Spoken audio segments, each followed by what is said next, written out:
their vulnerabilities, and what we can do to ensure that they live up to their potential. And in studio with us, we have the co-founders of Good Kenya, Good Kenyan, not Good Kenya. And to my immediate right is... My name is Lucy Chepchumba, the co-founder, and veteran rugby player, internationally acclaimed Humphrey Kayange, right? Thank you, yes. I'm avoiding saying Kayange. No, Thank you so much for joining us. And you're not here in your capacity as an athlete, but you're here in your capacity as the co-founder of Youth Kenya. And please, I'll start with you, Mr. Kayange. Could you tell us what inspired Good Kenyan? I think for us, very interesting that Lucy and myself come from the same village, and for a long time we've spoken about what impact we would give to the youth moving forward in our different careers. Personally, from the athletics point of view, I have interacted with the younger players coming through the ranks, and them wanting to be good, to be the very best. And sometimes they need some guidance, sometimes they need some mentorship. So the program initially was in bits and pieces in terms of the guidance to the youth. But once we sat down in 2017 and just decided to start off a small enterprise that will incorporate different aspects that are required by the youth. We felt like mentorship was key, guidance of the career was important as well. The formal education lacks the training on life skills per se. So once you leave high school, you don't get any training in that. We just expect you'll go into the world and know all things. So we put all the several components together and just came up with the foundation in 2017. Now over to you, Ms. Chepchumba. What was your inspiration? So my inspiration, one, was that I lost my mom when I was in high school. So when I cleared high school, I had a lot of free time. There was a lot of time that could go wrong and things that could be done. At that stage, you really are just vulnerable. Yes, you're just absorbing everything that's coming your way. I was lucky to have people to have held my hand, so that, I mean, just to guide me through several decisions in life. So during that period, I just made a decision that once I'm able to give back, that's the way I'll give back. So I started doing mentorship, and I used to mentor with the Akili Dada. And I used to mentor high school girls. And after that, I just thought there's much more I can do. There's much more that I can do. And then, just as Humphrey has said, we started talking about back home. What can we do to give back home? And we realized most of our lives are spent in Nairobi. So we decided to start in Nairobi. And now we came up with a program. And we wanted a holistic program that caters to different aspects of a young person when you're just clearing high school before you move to the next stage. Normally university, college, and some don't have that. They're not able to go to university because of finances, because of grades. Those people go into the market, into low entry jobs, or they start like really small micro businesses. But most of the time they don't make use of those opportunities. They don't create the best out of those opportunities because they don't have that guidance, because they don't know exactly what to do, and they're easily swayed around. But the main thing was just like, we didn't want them also to be idle, because I don't know when you cleared high school, but when I cleared high school, we had a really long time before you go to uni or either even get college. Spoiled or get built up into somebody who's going to be a good Kenyan, as you guys put it. Now, you've mentioned something very important. I'll juxtapose it to the situation in Europe. You have these kids who have these opportunities to travel abroad. You have a gap year where you go and experience things and learn new cultures. But here you just find them sitting at home doing household chores and being exposed, because the brain always needs something to be occupied. Now, Mr. Kayange, you had the privilege of having sports as probably something that occupied your time, and most youth do not have this opportunity, or maybe they're into music or drama, but then when you leave school, there isn't an avenue that is very clear that you can say, I'll go and direct my creative juices. So where does Good Kenyan come in to meet this need? I think personally, when I cleared high school, I was really lucky that I didn't spend any time at home. So I think my dad just wanted to shift me out of the house, so I went into college straight away. After high school as well. After college is when now I got that time. I think at that time I had my rugby, which was easy because I had sport where I could put all my energy and my focus in. For Good Kenyan, we are looking at that gap period just after high school, before your plans to go to college, before you, whether you have those plans or not, we would like to interact with you. We also have the plans. It means that you can prepare them better to join college. So once they join in, they have a few, I've got a few skills training in life skills. If you are not going, what else can you do? What else can you do to society, to your community? We plant the seed, sort of. So when you leave the program after the 4 months, when you go back to your community, you're needed there. You can do something small. You can do something to improve the environment around you. All right. Yeah. So could you tell us some of the vulnerabilities that they face? We have HIV. Kenya is ranked 3rd in Central and Eastern Africa in terms of infections, new infections, and the youth are particularly affected. And Kenya's population has a large amount of youths. I think 20% of the Kenyan population is made up of the youth. So could you give us some of the vulnerabilities, because you've worked with the youth in schools and you have noticed from first-hand experience what we need to look out for? So, I mean, in terms of HIV, that's something that's there, and this generation that we are churning out of high school now, most of them are young people actually who are living with HIV, like through their parents. That's, I mean, when you look at the statistics, when they started. had no choice. So we have actually in the past programs and even now some youth that are affected, either infected or affected. Yes. So there's that first vulnerability of either I'm infected, I'm isolated, I don't feel like this is my past. So when they come there's no difference. They don't know, nobody knows what anyone is going through. So you're accepted into a place whereby you're not secluded. That's the first thing. The second thing is that most of our youth come from really hard areas, because we take 80% underprivileged, and then we have 20% which is middle class. And the reason we do that is just so that we can balance the equation about what life is. Yes. So that 80%, most of them come, like we have youth from Kayole who tell you, I'd rather be at good Kenyan because I would be in a gang if I'm not in good Kenyan. So there are so many things that just them being busy, they're prevented from. There's also, I mean, one thing that we do at Good Kenyan, and that's something we never knew at first, is that there are people actually who don't just have maybe one meal or don't even have a meal. We provide food at our center. There are people actually who don't know where to get a meal. So some of the things that we do for those creative youth is that we teach them how to make products from recycled materials. And this product that they make, once we sell the product, they make a percentage of it. And also it's a skill for life. So we always tell them, so even after they can use it to make a living. You'll not starve, but because you can make a card out of recycled paper, you can make a box out of materials that you can find without paying for it, and sell this item and make something. So most of them is just that dignity of life. Another thing that we also, the vulnerability is that when you come from those areas, your parent is working at getting a meal for the day, and mainly just trying to pay your high school essential, right? So after high school, they think, leave my house, go out and look for a job.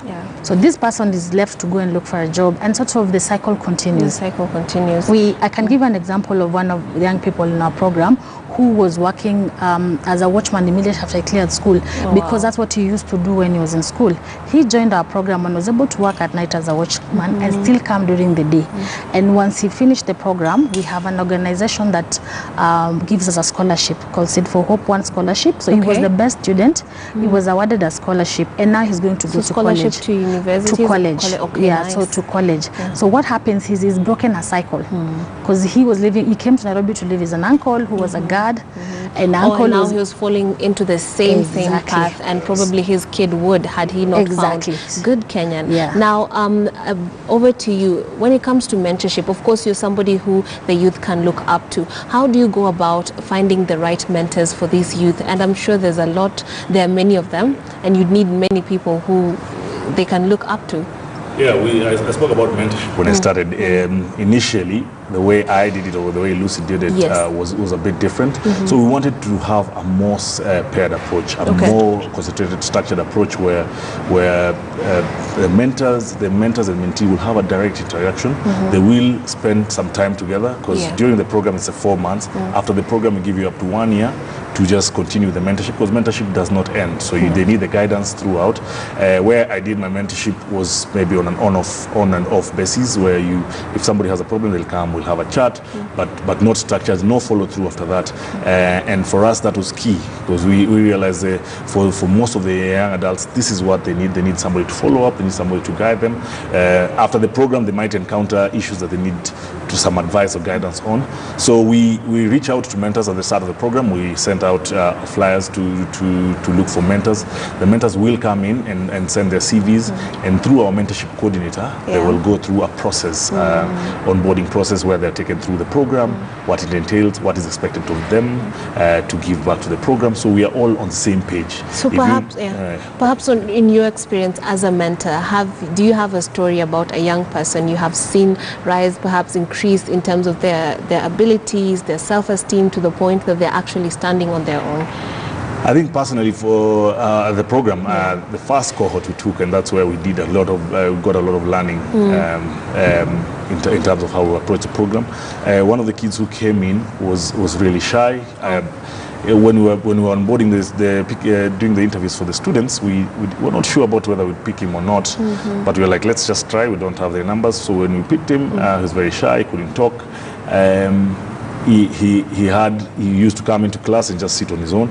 So for us, just getting to interact with him and ensuring that he has so much potential. He has so much potential. By the time he finished the program and you find him talking to everyone else, he was an artist. He was really good.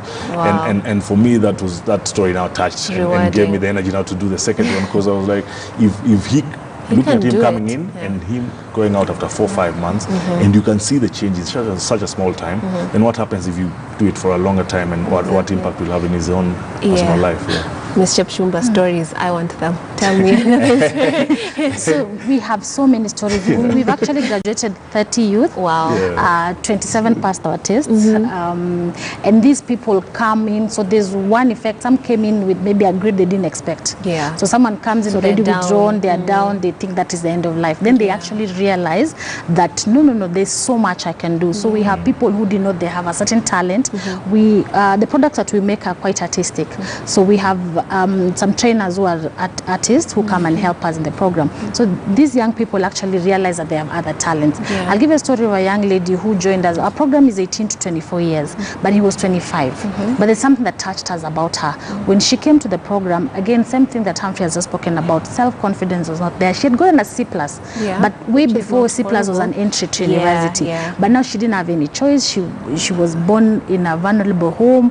She actually was from a children's home, so she didn't know any other way out, right? So when he came to the program, we kept insisting on her being, confident. We kept talking about how to build. We helped her to build her confidence. We talked about other things that she can do, options. We talked about her being like aggressive in finding out things that she can do. So after the program, she was able to join a program with the USIU that actually takes you in, and then you pay later.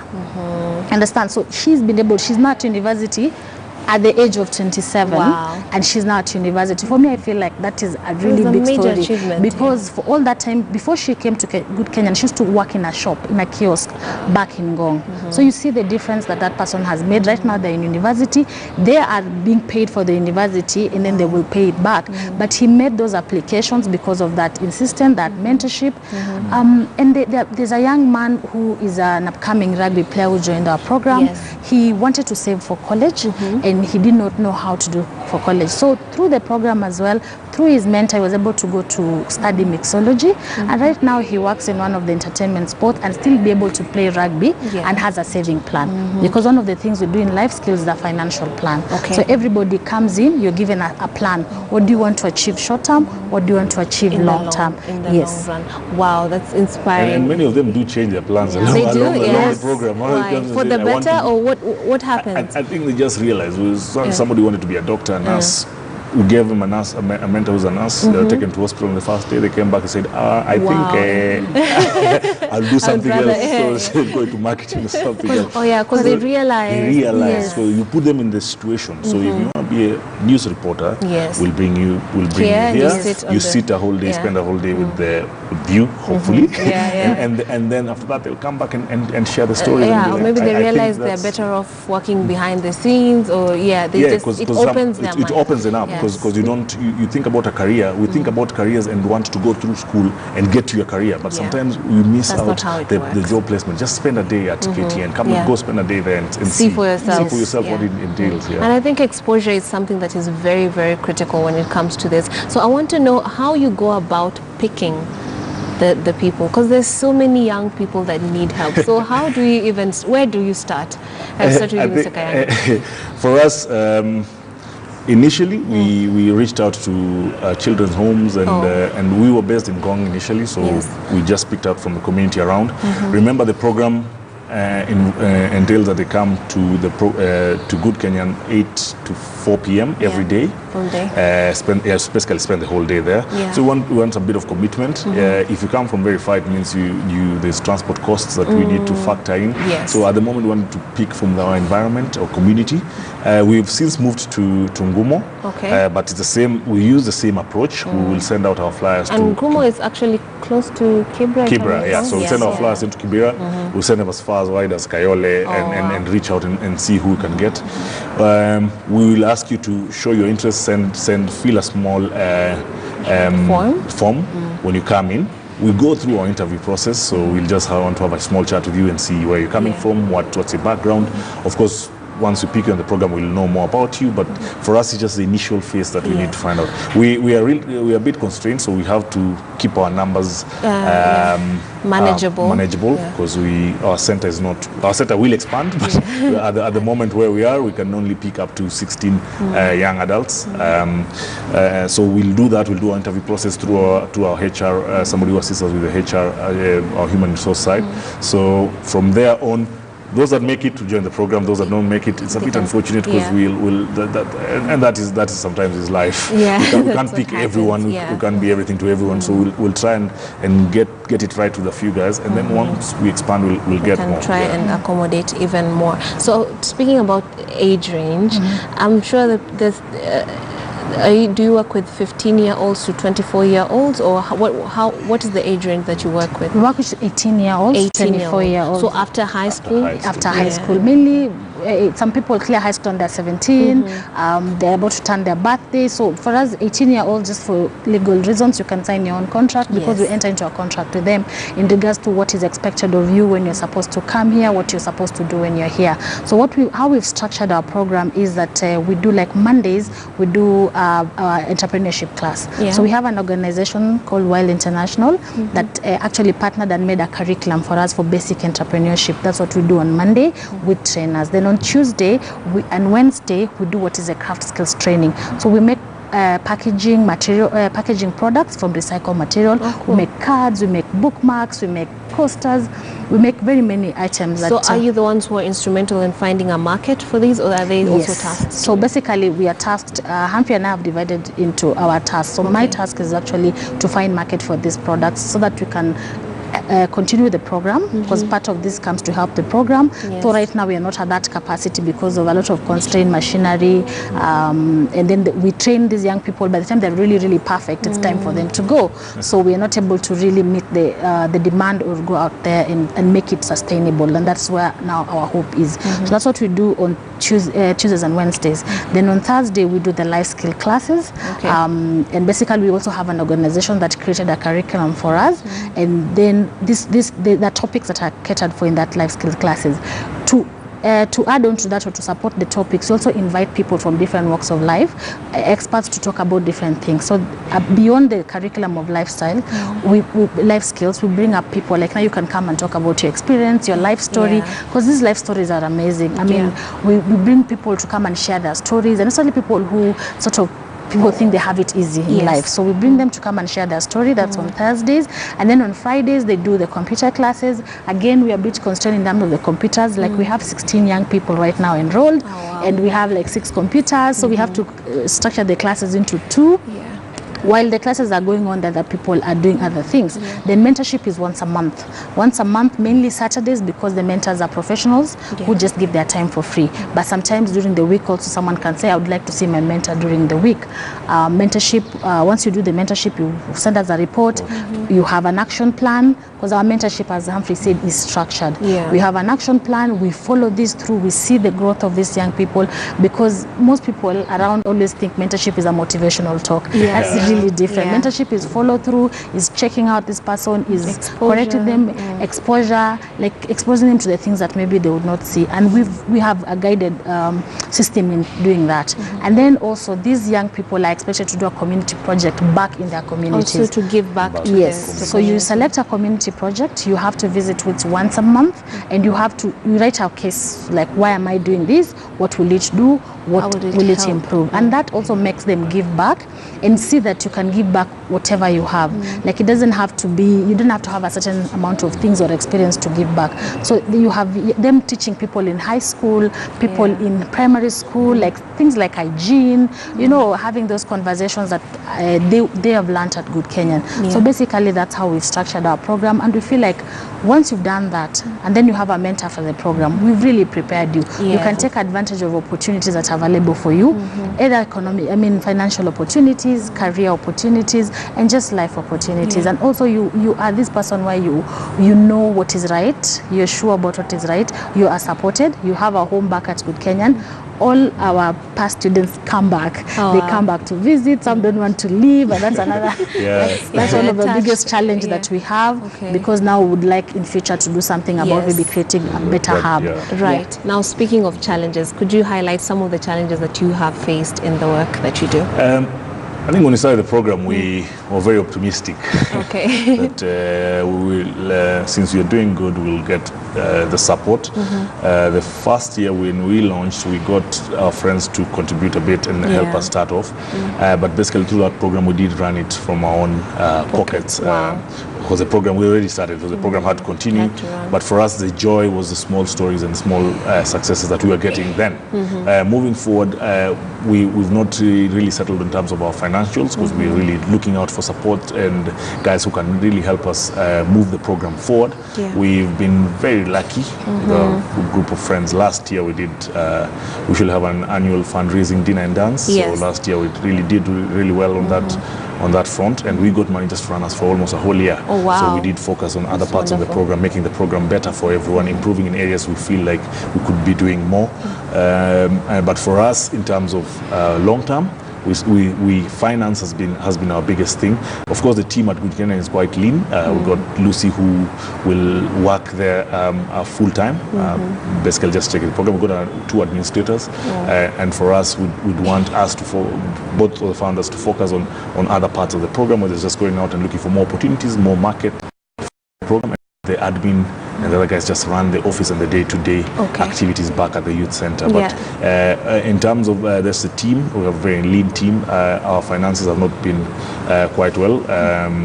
In terms of other challenges, is just equipment. We're making cards and boxes. So for us, we're looking at getting equipment that will ensure our quality of our products is up there.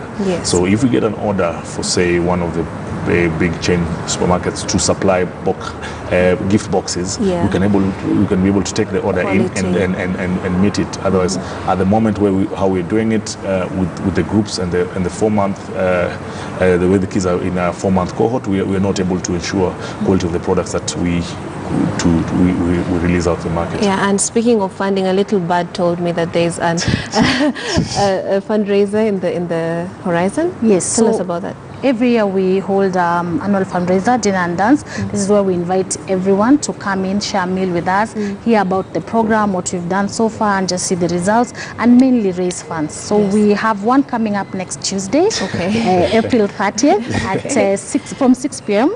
at Prestige Plaza on the ballroom on 3rd floor.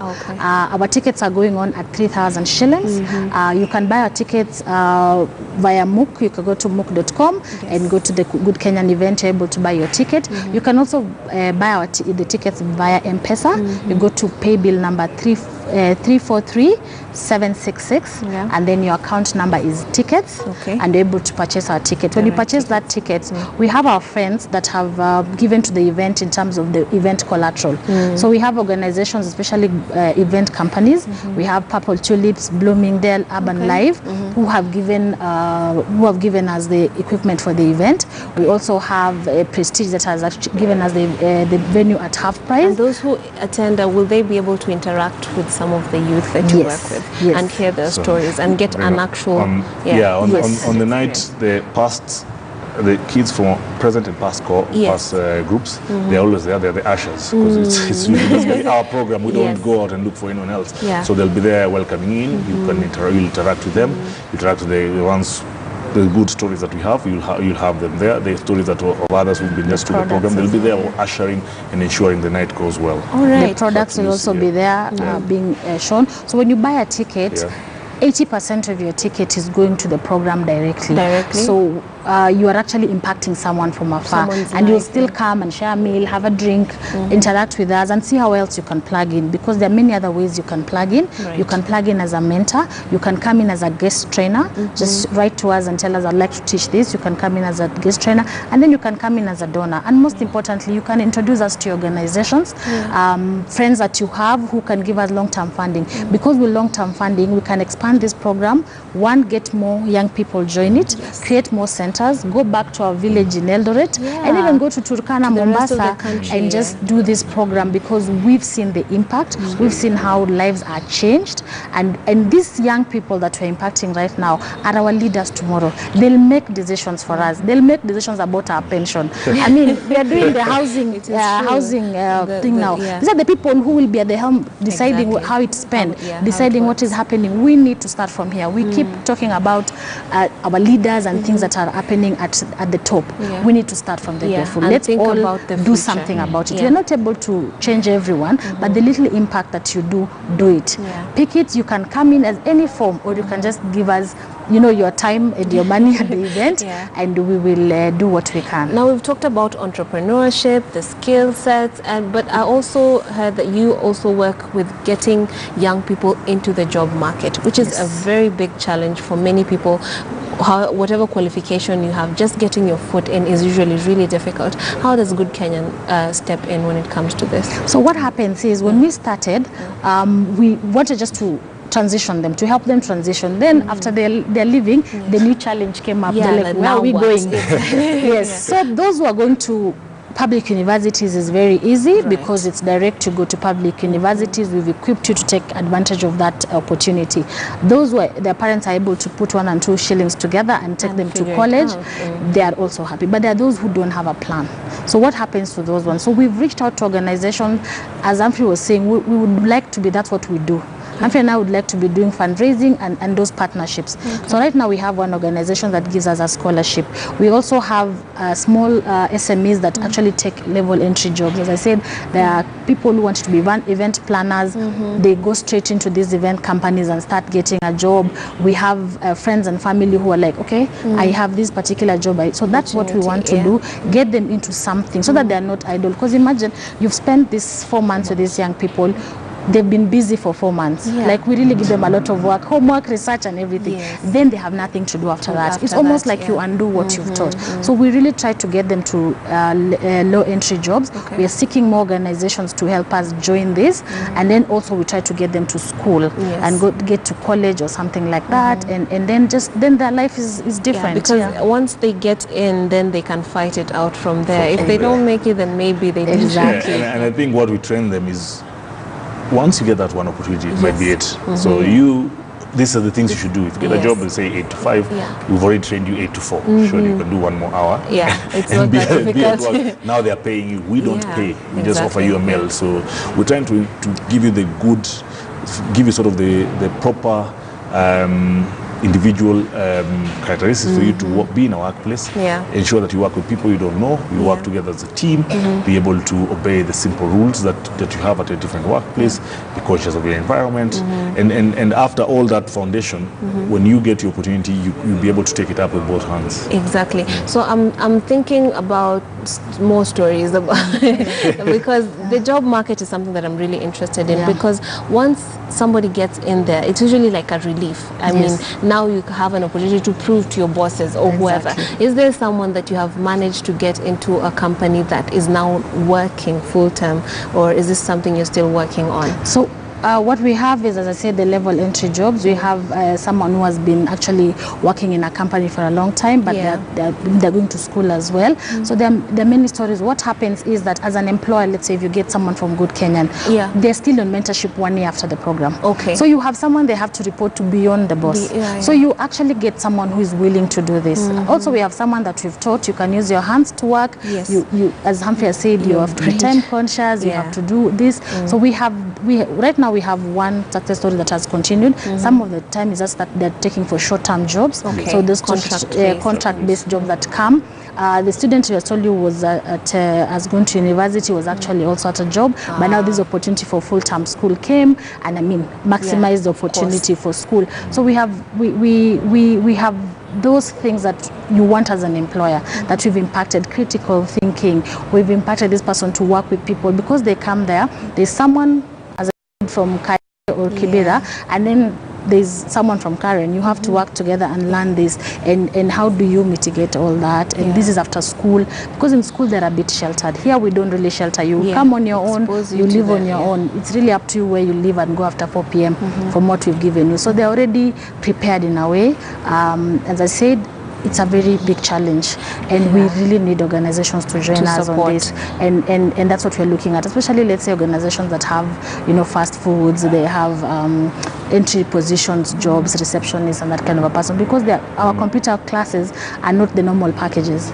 We actually do practical computer classes whereby they do all the assignments, they write their projects there, and they make presentations to us and to everyone else, to clients when they're selling the products. So you have someone who can, you know, do the basic jobs in an office. Mr. Kange, sports being a big part of your life, does it feature heavily in your type of mentorship, or is it organic chemistry?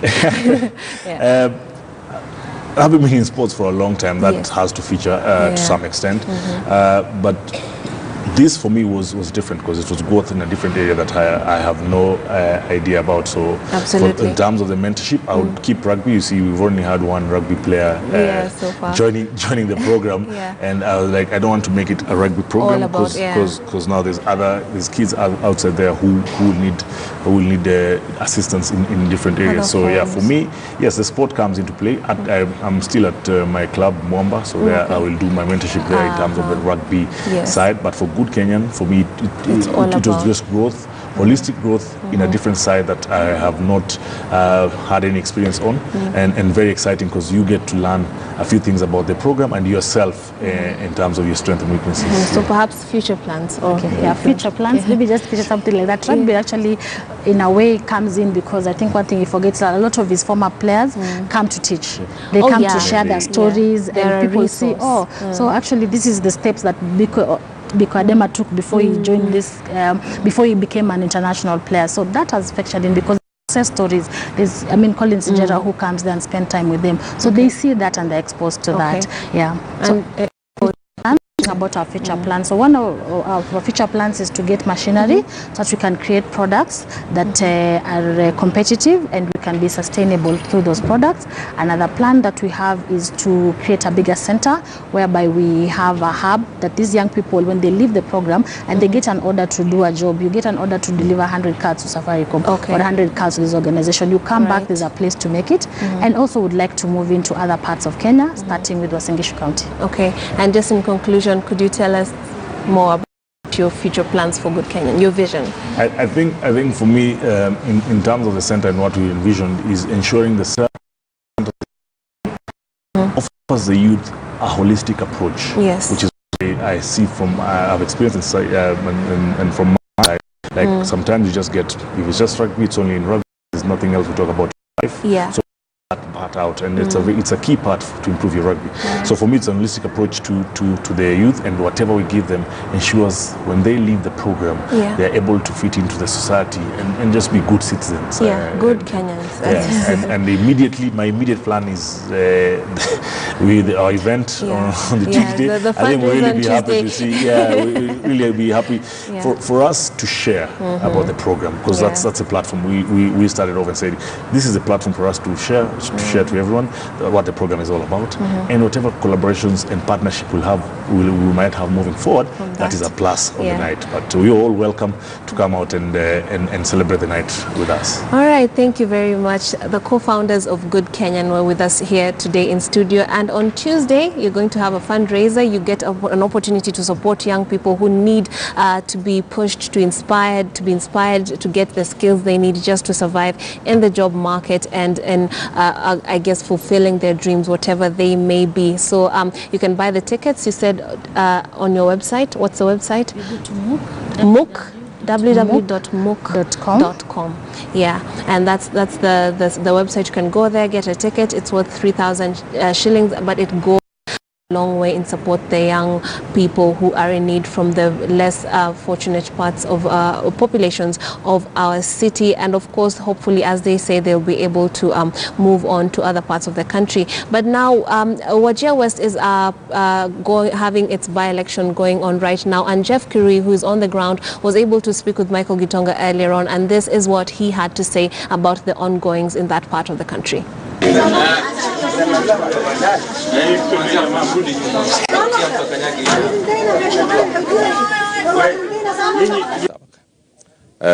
managed to talk to the returning officer and they were allowed in, but that is 30 minutes to 1 hour after the polling stations were open.